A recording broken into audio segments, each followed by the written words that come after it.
Hi there, welcome to Penn Central 99's channel. I'm Terry and this is my River Mountain Model Railroad.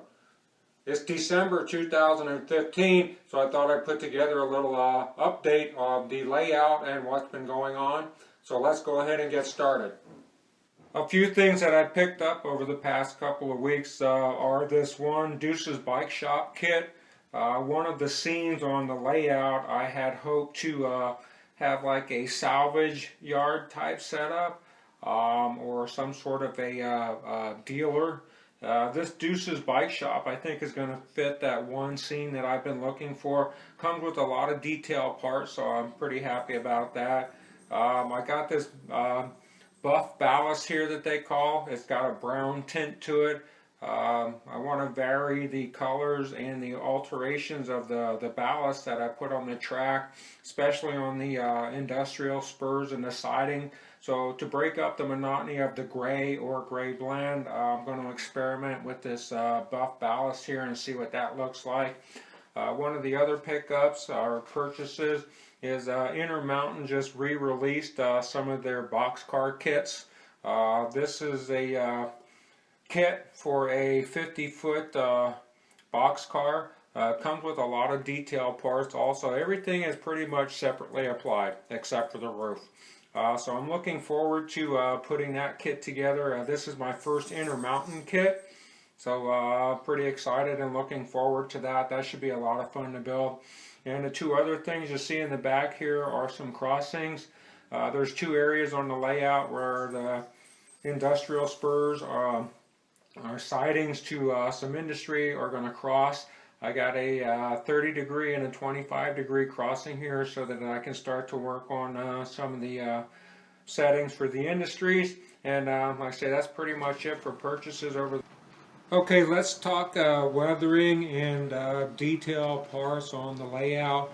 I'm probably about 90% done ballasting Sidewinder Junction, and that's where we are right now. As you can see with detailing, started to add what appears to be ties along the way in certain spots in Sidewinder Junction, trying to give the impression that maintenance away is going to be coming through here in a little while and replacing some of the worn out ties. And you know how maintenance away just throws the stuff along the tracks in preparation for replacing the ties.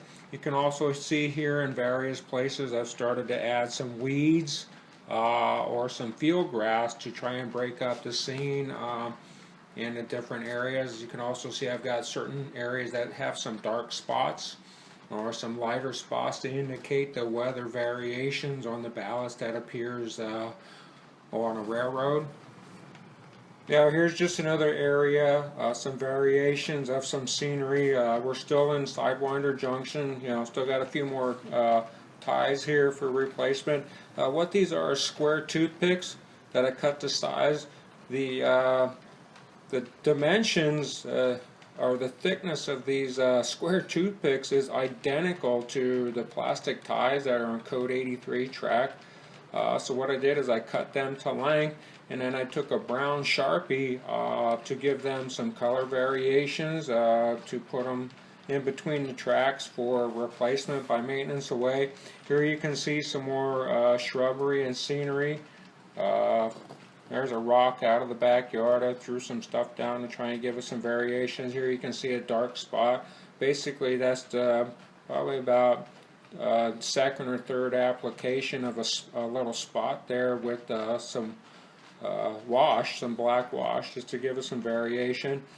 This piece of wood right here tried to simulate like a pallet or something that got broken up in the yard and through weather and variations got strewn about. Basically that is a popsicle stick that was laying outside for a long time and got weather beaten, and I just took some shavings and some pieces off of that popsicle stick and put it in various places around the layout to give it some scenery. Here's a real quick overview of Sidewinder Junction. Sidewinder junction is not done. I would say the ballasting is about 90% done, but as far as the Sidewinder junction itself, it's not done yet. But you can see how far along the ballasting is and the different detailed parts that are along the way. Trying to break up the scenery a little bit with ties and rocks, debris. Something I'm trying to figure out is how to simulate trash and debris like paper, bottles or cans that get blown into the yard by the wind and the weather. You can see down here is the area that I'm working in right now. I just did this section yesterday in a few hours of time that I had, so that ballast is new. It has not had a wash applied to it yet.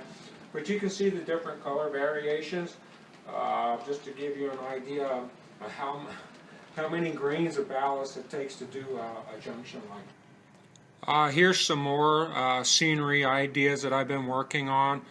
This is the transition between Sidewinder Junction and Thumbtack Canyon. Thumbtack Canyon would be off to your left. What I did here is I just took some of the foam out below grade.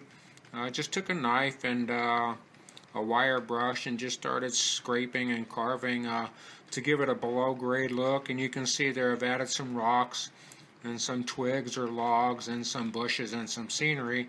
I'm not done yet. I still need to come back and add some more bushes and some other things.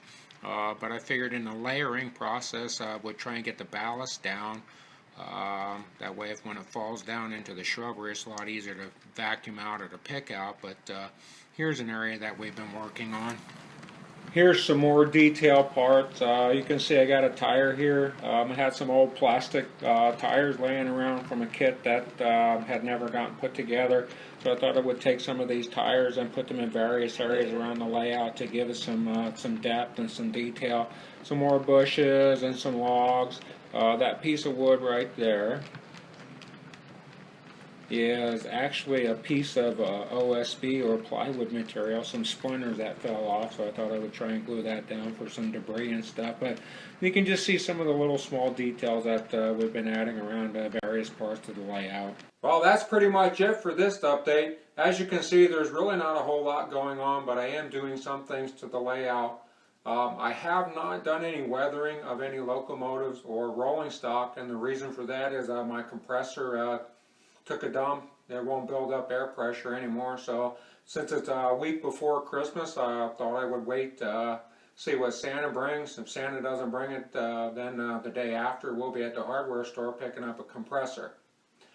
Speaking of the week before Christmas, I want to take an opportunity to, first of all, thank everybody. I really appreciate it. It's been another good year. Secondly, Merry Christmas, safe and Happy New Year to everybody. And as always, thanks for watching.